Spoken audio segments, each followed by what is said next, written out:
Hello there. Ann Widdecombe has warned the Prime Minister not to create uncertainty by extending the Brexit talks.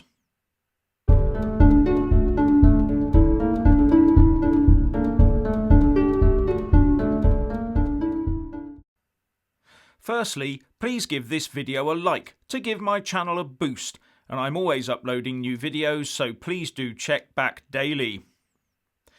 As David Frost and his UK Brexit trade negotiators gear up for another joust with Michel Barnier and his EU team, former Tory MP and Brexit Party MEP, the formidable Ann Widdecombe, warns the Prime Minister that he must not extend the Brexit Implementation Period.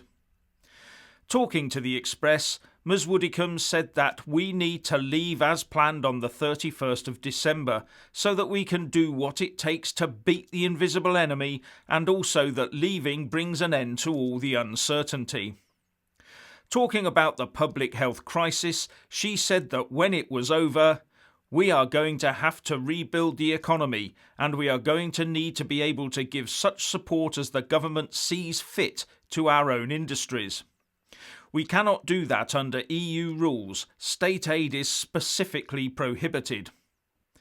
And she went on to say that it was absolutely crucial to be out of the implementation period as soon as possible so that our industries can be given the state aid that they need.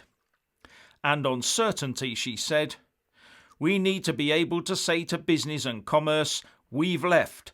The trade deal is being concluded, the transition period ends on December the 31st, and no messing, so that everyone knows where they are. And she also warned Bojo that there will be a lot of disappointed people around if he goes down the route of extending the Brexit process.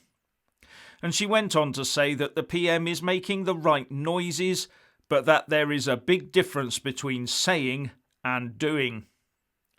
Well, at least the Environment Secretary George Eustace was on the no extension page yesterday when he responded to a question from the public about it at the press briefing by saying, "We're still going ahead with it.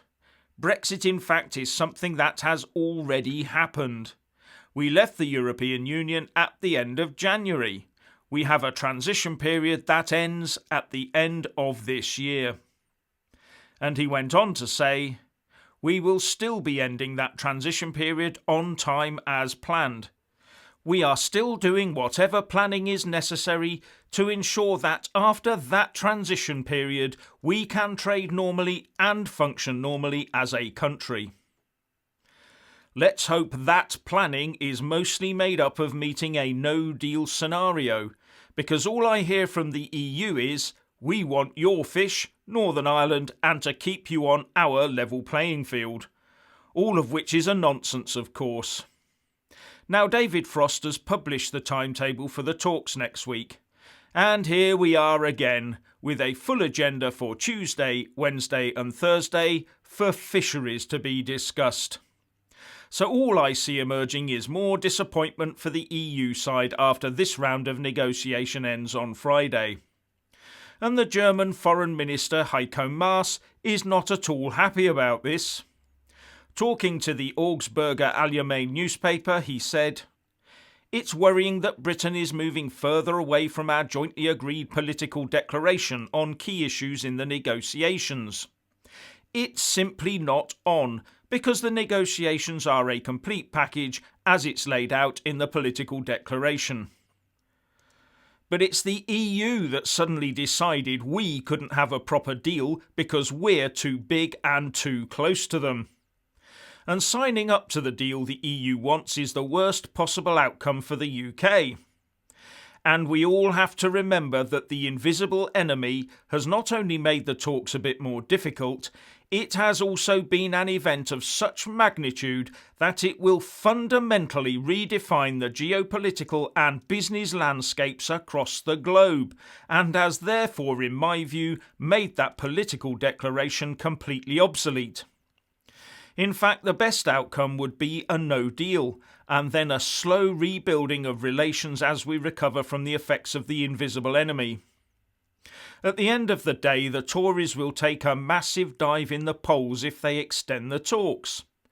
and they would never, ever be forgiven if they signed us up to something like what the EU wants. Except by Keir Starmer and the Labour Party, of course, who would sweep to power at the next general election and then sell us out to all comers.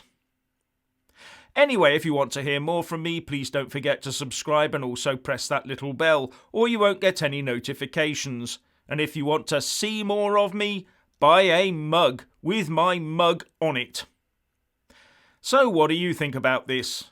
Please share and comment, and thank you for watching.